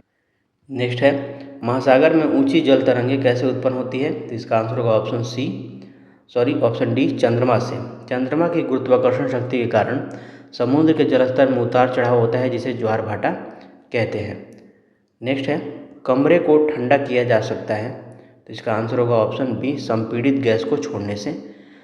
यानी एयर कंडीशनर और रेफ्रिजरेटर इसी सिद्धांत पर काम करते हैं। जब संपीड़ित गैस अचानक फैलती है तो आसपास की गर्मी को सोख लेती है, इसे जूल थॉम्सन इफेक्ट कहा जाता है। नेक्स्ट है प्रकाश में 7 रंग होते हैं, रंगों को अलग करने का क्या तरीका है, तो इसका आंसर होगा 102 का ए। एक प्रिज्म से रंगों को अलग अलग किया जा सकता है। जब श्वेत प्रकाश प्रिज्म से गुजरता है तो विभिन्न रंगों की तरंग दैर्ध्य अलग होने के कारण वे अलग अलग कोण पर झुक जाते हैं, इसे डिस्पर्सन यानी कि विक्षेपण कहते हैं। नेक्स्ट है सूर्य ग्रहण तब होता है जब, ऑप्शन ए चंद्रमा बीच में हो। जब चंद्रमा पृथ्वी, ये पृथ्वी है, पृथ्वी और ये सूर्य है, तो जब चंद्रमा पृथ्वी और सूर्य के बीच में आ जाता है तो सूर्य की रोशनी को, यहाँ से ये सूर्य की रोशनी आएगी तो पृथ्वी तक नहीं पहुँच पाएगी, तो हम कहेंगे कि चंद्र ग्रहण इसे लगना कहते हैं, मतलब सूर्य ग्रहण इसे लगना कहते हैं, क्योंकि सूर्य नहीं दिख रहा है। चंद्र ग्रहण तब होता है जब पृथ्वी बीच में आ जाती है, यानी कि यहाँ पे इसी को पलट देते हैं, ये 3 गोले हो गए, यहाँ पे हमारा सूर्य हो गया, इसके बाद यहाँ पे पृथ्वी हो जाएगी और यहाँ पे चंद्रमा। तो चंद्रमा कैसे हमें दिखता है, सूर्य का प्रकाश इस पे पड़ता है, उसके बाद ये प्रकाश लौट के पृथ्वी तक आती है तो हमें दिखती है। चूँकि पृथ्वी सूर्य और चंद्रमा के बीच में आ गया है, तो अब चंद्रमा पे प्रकाश आएगा नहीं, तो यानी ये दिखेगा नहीं, और दिखेगा नहीं तो इस पर हम कहेंगे कि इसे ग्रहण लग गया है। नेक्स्ट है सबसे छोटा दिन कब होता है, तो ये होगा ऑप्शन ए 22 दिसंबर होना चाहिए। तो यहाँ पे 23 दिसंबर दिया है तो हम इसे ठीक कर सकते हैं। सटीक तिथि जो है वो 21 या 22 दिसंबर है। उत्तरी गोलार्ध में 22 दिसंबर को शीतकालीन संक्रांति होती है, जो साल का सबसे छोटा दिन होता है। नेक्स्ट है एक साइकिल सवार 15 किलोमीटर, 20 किलोमीटर और 25 किलोमीटर की दूरी क्रमशः 15 किलोमीटर प्रति घंटा, 25 किलोमीटर प्रति घंटा और 13 किलोमीटर प्रति घंटा की चाल से तय करता है। तो उसकी औसत चाल क्या होगी, हमें ये बताना है। तो देखिए कुल दूरी क्या है, कुल दूरी बराबर होगा 15 + 20 + 25 यानी कि 60 किलोमीटर टोटल दूरी है। कुल समय क्या होगा, कुल समय बराबर ये होगा 15/15, यानी कि ये डिस्टेंस इस 15 किलोमीटर प्रति घंटे के हिसाब से चला है, तो दूरी बट्टा में चाल समय होता है। फिर 20 वाले के लिए निकालेंगे तो 20 में हम क्या करेंगे, 25 प्रति किलोमीटर घंटे चला है तो 20/25 हो जाएगा। फिर 25 किलोमीटर 13 किलोमीटर प्रति घंटे से चला है तो 25/13 हो जाएगा। तो ये हो गया 1 प्लस ये 25/8 200 0.8 प्लस ये हो जाएगा 13 कम 13 बचेगा इसमें 12, 13 9 17 से 1.9, तो ये लगभग होगा 3.7 आवर्स यानी कि घंटा। तो औसत चाल क्या होता है, औसत चाल बराबर होता है कुल दूरी बटा में कुल लिया गया समय। जब आप भाग देंगे तो आपको मिलेगा 21.4 किलोमीटर पर आवर। तो ऑप्शन हो जाएगा डी। नेक्स्ट है समतल यानी प्लेन हमें दिया है 2x minus Y plus Z बराबर 6, x plus Y plus 2z बराबर 7 के अभिलेखों के बीच सूक्ष्म कोण का मान। अभिलेख का मतलब ये अभिलंब के बारे में बात कर रहा है, उनका नॉर्मल जो है उनके सूक्ष्म कोण का मान। तो देखिए इसका सीधा फॉर्मूला होता है।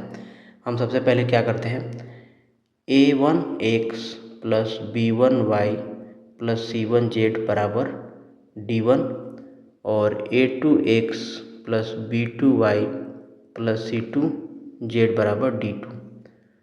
तो a1 यहाँ पे क्या दिया है 2 है, b1 क्या है -1 है, c1 क्या है 1 है, यहाँ पे a2 क्या है, a2 1 है, b2 1 है एंड c2 2 है। तो जो cos थीटा बराबर फॉर्मूला होता है वो होता है modulus a1 a2 plus b1 b2 plus c1 c2 बटे में under root a1 square plus b1 square plus c1 square under root a2 square plus b2 square plus c2 square से निकलता है। यहाँ हमारा से थीटा निकल जाएगा। अब इसका मान रख लेते हैं यहाँ पे a1 a2 यानी 2 इंटू 1 2 हो जाएगा, b1 b2 -1 1 तो ये -1 हो जाएगा प्लस c1 c2 ये 2 हो जाएगा बटे में a square a1 square b1 square c1 square 2 दूनी के 4 1 1। उसी तरह इसका लिखेंगे एक स्क्वायर इसका स्क्वायर इसका स्क्वायर तो 1 प्लस 1 प्लस 4। तो ये कितना हो गया, ऊपर 2 2 4 में से 1 गया 3 और नीचे आएगा 4 2 6 4 2 6 यानी कि ये हो जाएगा 6। तो ये हो गया 1/2। तो थीटा बराबर क्या हो जाएगा हमारा, थीटा बराबर 60 डिग्री हो जाएगा आंसर, यानी 60 डिग्री को हम लिख सकते हैं π/3। तो ऑप्शन हो गया हमारा सी।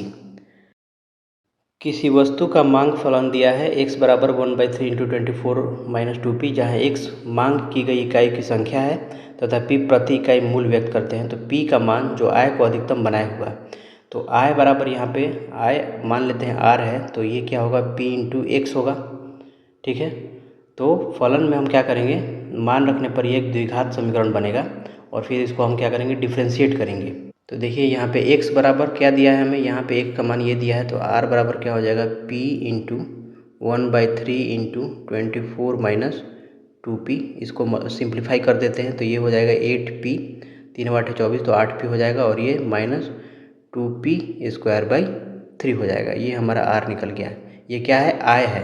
तो आय को क्या करना है, अधिकतम बनाना है। अधिकतम बनाने के लिए क्या करेंगे, हम इसे डिफ्रेंशिएट करेंगे तो dr बाई dp ये 8 माइनस 4p/3 होगा। फिर d2 r by dp square निकालेंगे तो ये क्या होगा -4/3 लेस दैन 0 है। तो यहाँ से जो हमें p का मान निकलेगा यानी p बराबर होगा 8 इंटू 3/4 तो ये हो गया 6। इस p = 6 पर हमारा मैक्सिमम मान निकलेगा यानी अधिकतम निकलेगा ये, और यही हमें निकालना था। अब हम क्या करेंगे, इस p = 6 को हमें निकालना है क्या, p का ही मान निकालना था, तो p का मान यहाँ पे c, हमारा आंसर हो जाएगा ऑप्शन सी। नेक्स्ट है NC1 plus NC2 plus NC11 255 है, तो n का मान क्या होगा। तो देखिए जो फॉर्मूला होता है वो ये होता है कि NC1 plus NC0 plus NC1 plus NC2 ऐसे लेकर के प्लस NCn तक, इसका मान होता है 2 का पावर n। तो हम क्या करते हैं, ये हमारा C1 से लेके 11 तक है तो इसको हटा देते हैं, जीरो वाले को। NC0 का मान होता है 1, तो इसको लिखेंगे NC1 plus NC2 plus NCn बराबर 2 का पावर n। तो ये हो जाएगा NC1 plus NC2 plus NCn बराबर 2 का पावर n-1। यहाँ पे n का मान हमें क्या दिया है, n का मान हमें निकालना है। ठीक है, तो अब क्या करेंगे, इसका जो मान यहाँ से हमने निकाला है ये, इसको रिप्लेस कर देंगे 2 के पावर n-1 बराबर 255 से रिप्लेस कर देंगे। ठीक है, अब देखिए इसको लिखेंगे 2 का पावर n बराबर 256 को क्या लिख सकते हैं, 2 का पावर n और ये 2 का पावर 8 हो जाएगा। तो n बराबर हमें क्या मिला 8, तो आंसर क्या हो जाएगा, ऑप्शन 108 का बी हो जाएगा। नेक्स्ट है किसी कंपनी के 10 रुपये अंकित मूल्य के एक शेयर की बाजार कीमत 25 रुपये है, कंपनी ने 10% लाभांश घोषित किया, तो कंपनी के 1500 शेयरों का लाभांश क्या होगा। एक चीज़ याद रखना है कि लाभांश हमेशा शेयर के अंकित मूल्य पर दिया जाता है, बाजार मूल्य पर नहीं दिया जाता है। तो बाजार मूल्य जो 25 रुपये दिया है, इसका हमारा कोई काम नहीं है। एक शेयर का अंकित मूल्य क्या है, शेयर का अंकित मूल्य बराबर है 10 रुपये।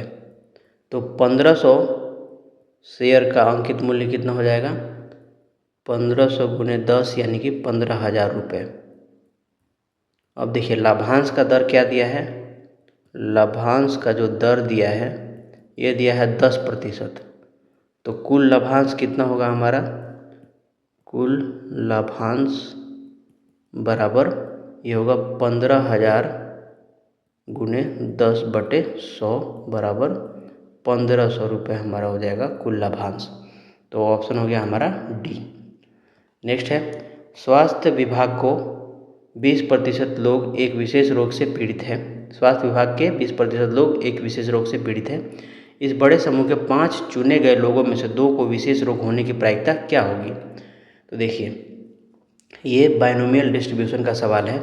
तो ये फॉर्मूला जो होता है Px = बराबर NCK into P⁴ K into Q⁴ यहाँ पे n क्या है, 5 है। ये कौन है, ये चुने गए लोग हैं, चुने गए लोग हैं। K क्या है, K = है, ये बीमार लोग हैं, बीमार लोग हैं जो किसी खास रोग से प्रभावित है।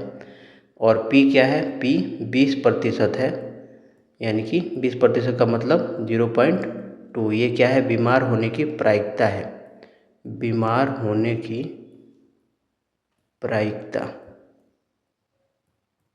तो Q क्या होगा, Q होता है 1 - P यानी कि 1 - 0.2 यानी कि 0.8। तो अब देखिए P2 बराबर क्या होगा हमारा, P2 बराबर होगा 5C2 इंटू P⁴ K यानी कि 0.2 का पावर 2 इंटू 0.8 का पावर Q। ये हो जाएगा 5C2 का मान निकालेंगे तो ये 2 और ये 3, तो 5 गुने 4/2, तो ये हो गया 10। तो ये 10 हो गया, ये हो गया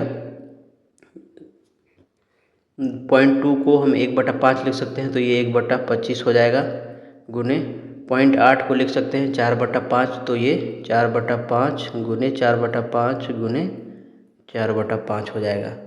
तो जब हम इसे सॉल्व करेंगे तो ये 5 दूनी 10, तो ये लगभग जो आएगा वो आएगा 0.2048।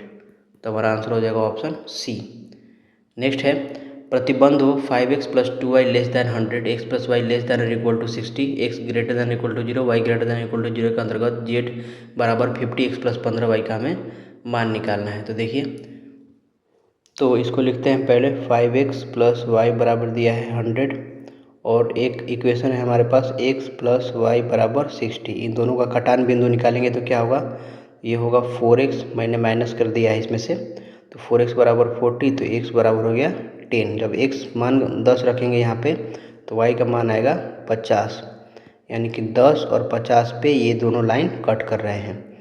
अब देखिए इसको और इसको सॉल्व करेंगे, यानी x का मान 0 रखेंगे, x + y बराबर 60 अगर है और x बराबर 0 है तो y बराबर क्या होगा, 60 होगा।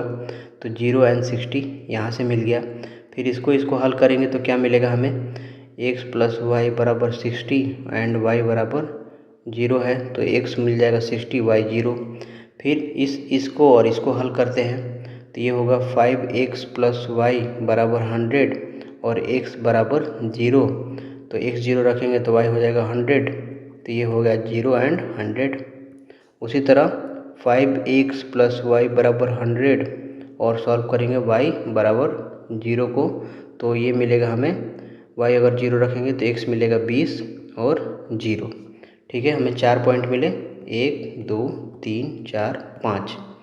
अब इसको ड्रॉ करते हैं। ये हमारा x एक्सिस हो गया, ये हमारा y एक्सिस हो गया। देखिए ये इसको मान लेते हैं 20, ये हो गया 40, ये 60 80, इसको थोड़ा सा ऊपर बढ़ा देते हैं 90 80 और ये 100।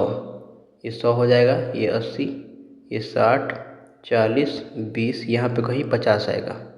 उसी तरह इसको कर देते हैं 20, 40, 60, 80, 100। ठीक है, यहाँ पे सब समीकरण दिया है हमें x प्लस वाई बराबर 60, तो ये हो जाएगा हमारा ऐसे x प्लस वाई बराबर 60। दूसरा है 5x प्लस वाई बराबर 100, तो ये लाइन हो जाएगा ऐसे हमारा x इज इक्वल टू 20 से जाएगा, ये 100 है, यहाँ से ऐसे जाएगा। ये लाइन कौन सा है, 5x प्लस वाई बराबर 100। इसको लिख सकते हैं x बटा 20 प्लस वाई बटा 100 बराबर 1, तो वही मैंने किया है। यहाँ पे x 20 है और वहाँ पे 100। उसके बाद देखिए ये वाला लाइन था x प्लस वाई बराबर 60, और दूसरा है line x is equal to 0, x equal to 0 Y axis को बोलते हैं और y equal to 0 x axis को बोलते हैं। यानी कि अगर मैं मिलाऊँ इसको, ये वाला लाइन हमारा y इक्वल टू 0 हो गया और ये हमारा line x is equal to 0 हो गया। ठीक है, तो इनके बीच में कौन सा एरिया आ रहा है, कॉमन। अब देखिए कंडीशन हिसाब से देखते हैं कि x का ग्रेटर देन और इक्वल टू 0 है, यानी कि इसके ऊपर के जितने भी बिंदु हैं ये सब y ग्रेटर देन 0, इसके ऊपर के जितने भी ये एरिया है ये सब इसमें आएगा। फिर x plus Y less than 60, यानी 60 से इसका कम होना चाहिए, यानी कि इस वाले एरिया की ये बात कर रहा है। और 5x plus Y less then 100, यानी कि ये इस एरिया की बात कर रहा है। तो हमारा जो ये एरिया है ये वाला, यही हमारा ऑप्टिमाइज करना है इसी को। तो देखिए इसमें हम x का मान क्या रखेंगे, क्या क्या हो सकता है पॉसिबिलिटी। एक तो यहाँ पे होगा ये जो है 0 एंड 100, तो ये 0 रखेंगे तो ये 1500 हो जाएगा। और ये दूसरा है यहाँ पे होगा 60, 0 एंड 60, तो 0 रखेंगे, 15 छक्का 90, ये मैक्सिमम नहीं मिलेगा। और एक पॉइंट यहाँ पे है, इनका कटान बिंदु है 10 और 50, यानी कि 500, और 15 पचे 75 पे 750, तो 1250। तो आंसर जो हमारा होगा वो हो जाएगा A 1500, ये सबसे मैक्सिमम है। नेक्स्ट है, यदि एफ एक्स बराबर 1/1 माइनस एक्स है, तो हमें बताना है कि एफ एक्स का मान बताना है। तो देखिए एफ एक्स मान दिया है हमें 1/1 माइनस एक्स, तो एफ ऑफ एफ एक्स निकालेंगे तो क्या हो जाएगा 1/1 माइनस 1/1 माइनस एक्स, तो ये हो जाएगा 1 माइनस एक्स बटे में 1 माइनस एक्स माइनस 1, ये हो जाएगा एक्स माइनस 1/x। अब फिर से हमें एफ ऑफ एफ एक्स निकालना है, तो ये क्या होगा 1/1 माइनस एक्स माइनस 1/x रख देंगे। ये वाला मान हमने क्या किया है, इस x पे लगा के रख दिया है, क्योंकि ये वाला हमारा क्या हो गया, इनपुट हो गया है। अब तो ये हो गया x/x माइनस x माइनस 1, तो ये होगा x/1 बराबर x, तो हमारा आंसर हो जाएगा ऑप्शन डी। नेक्स्ट है, मान लें कि किसी विशेष वर्ष पर आधारित उपभोक्ता मूल्य सूचकांक 325 है। किसी कार्मिक का आधार वर्ष में 240 रुपये वेतन हो, तो उसका चालू वर्ष में वेतन यदि उसका रहन सहन का स्तर एक समान रखना हो तो क्या होगा। तो देखिए नया वेतन क्या होगा, तो नया वेतन बराबर होगा CPI उपभोक्ता मूल्य सूचकांक और उसका कार्मिक का जो बेस ईयर का वेतन है, बेस ईयर इनकम बटे में 100। तो CPI कितना दिया है 325, बेस ईयर इनकम दिया है 240 बटे में 100, 0 से 0 कैंसिल, 5 दूनी 10, 5 सत्ते 5 छक्के 30, 50 25, 12 दूनी 24, 12 पचे 60, 12 छक 72, 4 12 छक 72, 6 78, तो 780 रुपये हमारा आंसर हो जाएगा ए। नेक्स्ट है के का मान, ताकि बिंदु ये एक ही रेखा में हो, तो इसका जो सबसे सटीक होता है वो क्या होता है, हम डिटर्मिनेंट निकाल लेते हैं। 1 2 3 K04 माइनस 242।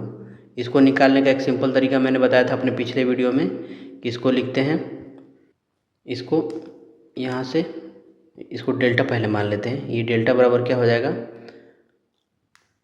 यहाँ से इसके अलॉन्ग स्पैंड करेंगे तो ये होगा 10442 माइनस 2, इसके करेंगे तो इसका कॉलम और रो को छोड़ के K4 माइनस 22, और ये होगा 3, तो ये होगा K0 माइनस 24 बराबर 0 होना चाहिए। तो यहाँ से हमें क्या मिलेगा, 0 माइनस 4 चौके 16 minus 2 2k plus 8 plus 3 4k 0 बराबर 0। तो -16 minus 4k minus 16 plus 12k बराबर 0। तो 12 में से 4 गया तो 8k बराबर 32। तो k बराबर हमें क्या मिलेगा, 4 मिलेगा। तो ऑप्शन हो गया ए। नेक्स्ट है, भारत के मुख्य चुनाव आयुक्त कौन है? तो इनमें से कोई नहीं आंसर होगा। क्यों? क्योंकि 2005 में बीबी टंडन भारत के मुख्य चुनाव आयुक्त थे। तो विकल्प में जो दिया गया है लिंगदो और एमएस गिल, ये सब पुराने हैं। अभी वर्तमान में भारत के मुख्य चुनाव आयुक्त हैं राजीव कुमार।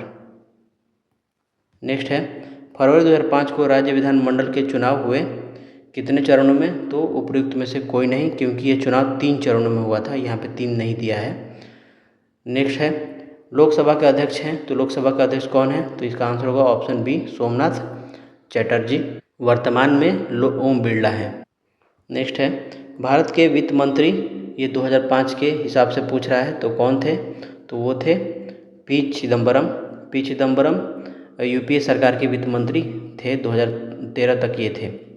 नेक्स्ट है, इस वर्ष 2005 के गणतंत्र दिवस समारोह में किस देश के शासक मुख्य अतिथि थे? तो इसका आंसर होगा ऑप्शन बी, भूटान के नरेश जिंगमे सिंगने वांगचुक 24 जनवरी को नई दिल्ली पहुंचे। राष्ट्रपति भवन में उनका औपचारिक स्वागत हुआ था। 26 जनवरी को भारत के गणतंत्र दिवस समारोह में मुख्य अतिथि के रूप में उन्हें इस बार आमंत्रित किया गया था। नेक्स्ट है, न्यायमूर्ति यूसी बनर्जी आयोग का गठन किया गया। तो इसका आंसर होगा ऑप्शन ए, वर्ष 2002 की गोधरा घटना की जांच के लिए ये इनका किया गया था। गोधरा में साबरमती एक्सप्रेस में 27 फरवरी 2002 को हुए अग्निकांड की जांच कर रहे हैं न्यायमूर्ति यूसी बनर्जी की अध्यक्षता में गठित जांच समिति के कार्यकाल में 3 माह की वृद्धि सरकार ने की थी और इस समिति का कार्यकाल 4 जून 2003 तक ही था। नेक्स्ट है, निम्नलिखित में से कौन से राज्य में फरवरी 2005 में चुनाव नहीं हुए? तो इसका आंसर होगा ऑप्शन डी,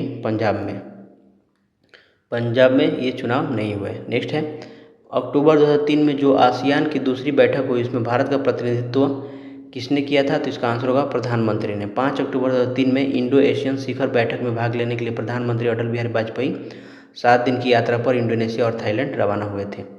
नेक्स्ट है, अफगानिस्तान में राष्ट्रपति के लिए चुनाव हुए हैं, तो ये कब हुआ? तो ये आंसर होगा 9 अक्टूबर 2004। अफगानिस्तान में राष्ट्रपति पद के लिए चुनाव संयुक्त राष्ट्र संघ की निगरानी में 9 अक्टूबर 2004 को संपन्न हुआ था। चुनाव के परिणाम की औपचारिक घोषणा 3 नवंबर 2004 को की गई, जिसमें हामिद करजई विजयी घोषित किया गया था।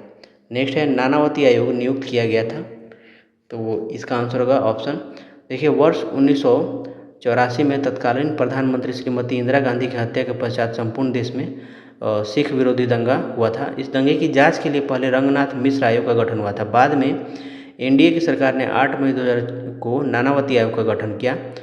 तो वर्ष 2005 में रिपोर्ट पेश होने के बाद जगदीश टाइलर को अपना मंत्रालय खोना पड़ा था। अतः दिए गए विकल्प में से यहाँ पे कोई भी हमारा क्या होगा, सही नहीं होगा। नेक्स्ट है, नाटो नेताओं की नवंबर 2002 में बैठक हुई थी, तो इसका आंसर क्या होगा? इसका आंसर होगा ऑप्शन बी, प्राग में। प्राग क्या है? चेक गणराज्य की राजधानी है। तो नाटो नेताओं की एक बैठक नवंबर 2002 में चेकोस्लोवाकिया की राजधानी प्राग में हुई थी, जिसमें 10 देशों को नाटो में शामिल किए जाने के प्रस्ताव पर व्यापक विचार विमर्श हुआ था। नेक्स्ट है, अध्यक्ष के नेतृत्व में भारतीय संसद के दोनों सदनों के प्रतिनिधि मंडल जिसने जनवरी 2003 में चीन का दौरा किया था, तो ये कितने सदस्य थे? तो सी होगा आंसर 16। जनवरी 2003 में चीन में संपन्न हुए संसदीय सम्मेलन में तत्कालीन लोकसभा अध्यक्ष मनोहर जोशी के नेतृत्व में एक प्रतिनिधि मंडल चीन गया था, जिसमें 16 सदस्य थे। नेक्स्ट है, ग्रुप 7 के धनी देशों की फ्रांस के डिवोले में बैठक हुई, तो इसका आंसर होगा ऑप्शन डी, उपरोक्त में से कोई नहीं, क्योंकि ग्रुप 7 का शिखर सम्मेलन 2 से 3 जून 2003 को फ्रांस के एवियान नामक शहर में हुआ था। प्रश्न में ग्रुप 7 के आयोजन का स्थल नाम गलत दिया गया है, डिवोले। नेक्स्ट है, गोवा मंत्रिमंडल बर्खास्त किया गया, तो इसका आंसर होगा ऑप्शन सी, भारत के राष्ट्रपति के द्वारा। राष्ट्रपति ने 4 मार्च 2005 को संविधान के अनुच्छेद 356 का प्रयोग करते हुए गोवा में राष्ट्रपति शासन लगाने का फैसला किया। यहाँ कांग्रेस के मुख्यमंत्री प्रताप सिंह राणे द्वारा जोड़ तोड़ की राजनीति की जा रही थी। नेक्स्ट है, 13वें गुट निरपेक्ष आंदोलन नॉन अलाइनमेंट मूवमेंट के देशों की बैठक कुआलालंपुर में कब हुई थी? तो इसका आंसर होगा ऑप्शन सी, फरवरी 2003 में।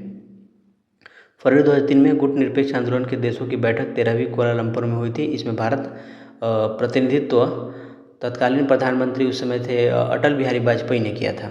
नेक्स्ट है, संयुक्त राष्ट्र के महासचिव कौन है? तो इसका आंसर होगा ऑप्शन कोफी अन्नान। संयुक्त राष्ट्र संघ के महासचिव घाना के कोफी अन्नान हैं। ये लगातार दूसरी बार महासचिव चुने गए थे उस समय के हिसाब से। नेक्स्ट है, मलेशिया के प्रधानमंत्री ने भारत का दौरा कब किया था? तो इसका आंसर होगा ऑप्शन ए, दिसंबर 19 से 23 तक 2004 में। मलेशिया के प्रधानमंत्री दातो सेरी अब्दुल्ला बादावी ने 19 से 23 दिसंबर 2004 में 5 दिन की यात्रा संपन्न की थी। बादावी की यह पहली भारतीय यात्रा थी उस समय। नेक्स्ट है, चीन के सर्वोच्च नेता कौन है? तो चीन के सर्वोच्च नेता है जियांग जोमिन।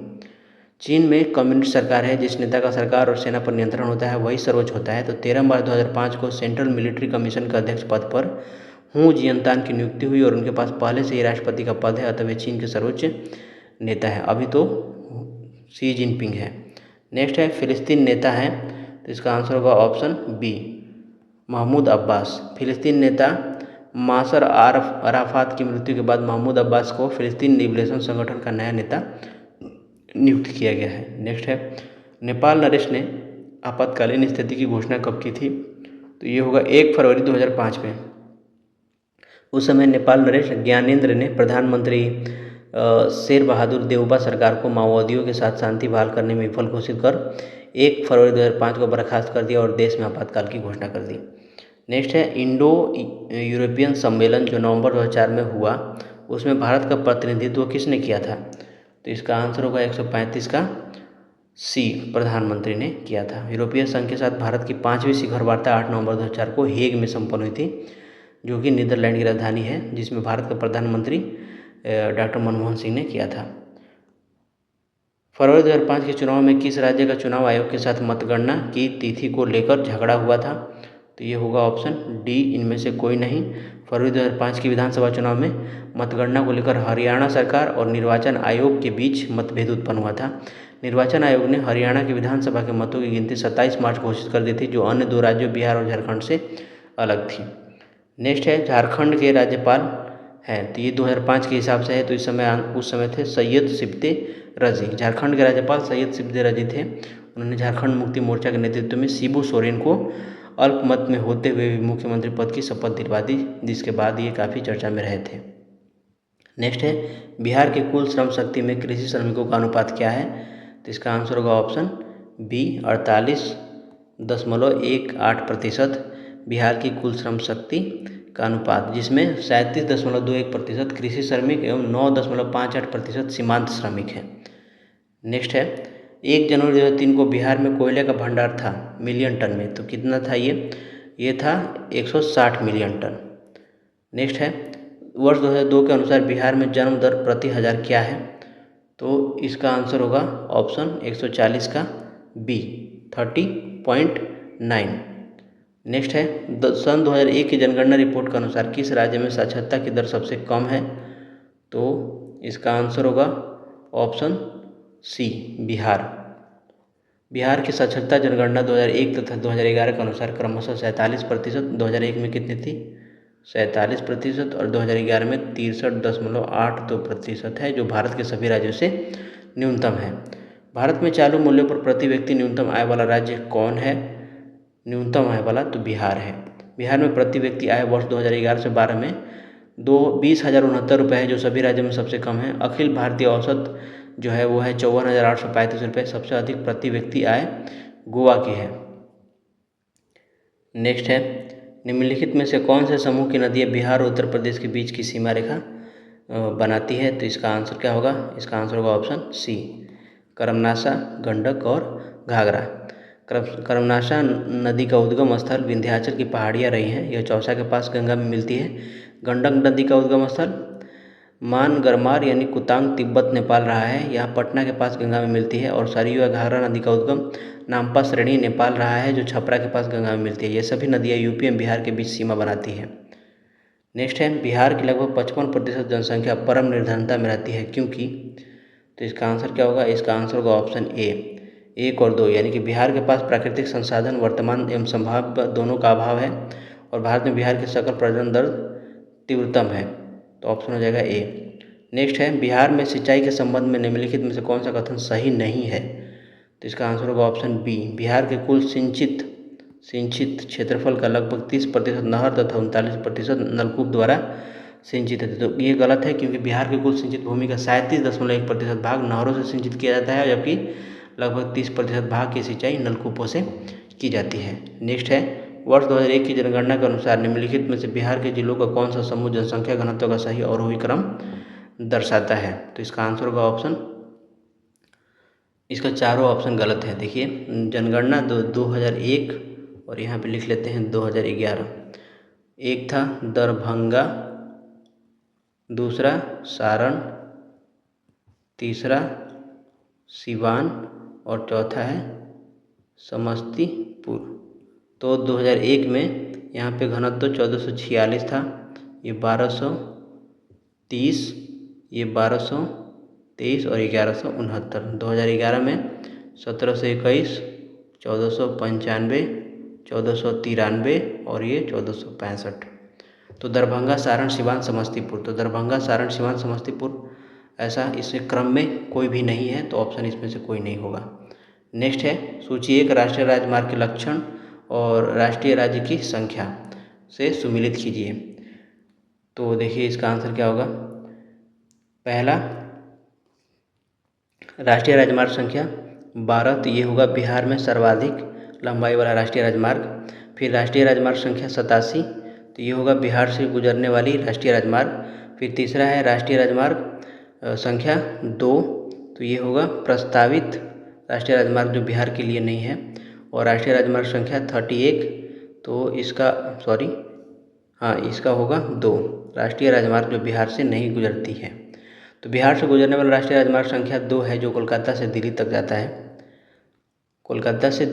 है। राष्ट्रीय राजमार्ग संख्या 12 जबलपुर से जयपुर को जोड़ता है और बिहार के सर्वाधिक लंबाई वाला राजमार्ग 31 है। तो प्रस्तावित राष्ट्रीय राजमार्ग संख्या 87 रामपुर नैनीताल के बीच है। तो इसका आंसर होगा ए का 3, बी का 1, सी का 4 एंड डी का 2। तो ऑप्शन हो गया हमारा ए। नेक्स्ट है, बिहार के विविध भौगोलिक पक्षों के संबंध में निम्नलिखित कथनों पर मनन कीजिए। तो देखिए इसका जो आंसर होगा ऑप्शन होगा सी, 2M3। बिहार में रेशम उद्योग 1,50,000 से अधिक लोगों को स्वरोजगार प्रदान करता है और बिहार में प्रतिवर्ष लगभग 27 लाख एकड़ भूमि बाढ़ग्रस्त हो जाती है, जबकि 10 लाख एकड़ सदैव जलाक्रांत बनी रहती है। नेक्स्ट है, सूची 1 कृषि जलवायु क्षेत्र और सूची 2 बिहार के प्रतिशत क्षेत्रफल का हमें मिलान करना है। तो देखिए इसका आंसर क्या होगा। इसका आंसर होगा ए का, देखिए उत्तर तथा उत्तर पूर्वी बिहार मैदान, तो ये 29.87%। उसके बाद दक्षिण बिहार का मैदान तो 23.71%, छोटा नागपुर पठार 26.14% और छोटा नागपुर पहाड़ी 20.28%। तो ऑप्शन हो जाएगा बी, ए का 1, बी का 2, सी का 3, डी का 4। बिहार में फरवरी 2005 का अंतिम चरण का चुनाव कब हुआ था? तो इसका आंसर होगा ऑप्शन ए, 93 सीटों के लिए चुनाव हुआ था। तो बस इस वीडियो में इतना ही था। मिलते हैं अगले वीडियो में, तब तक के लिए धन्यवाद। जय हिंद।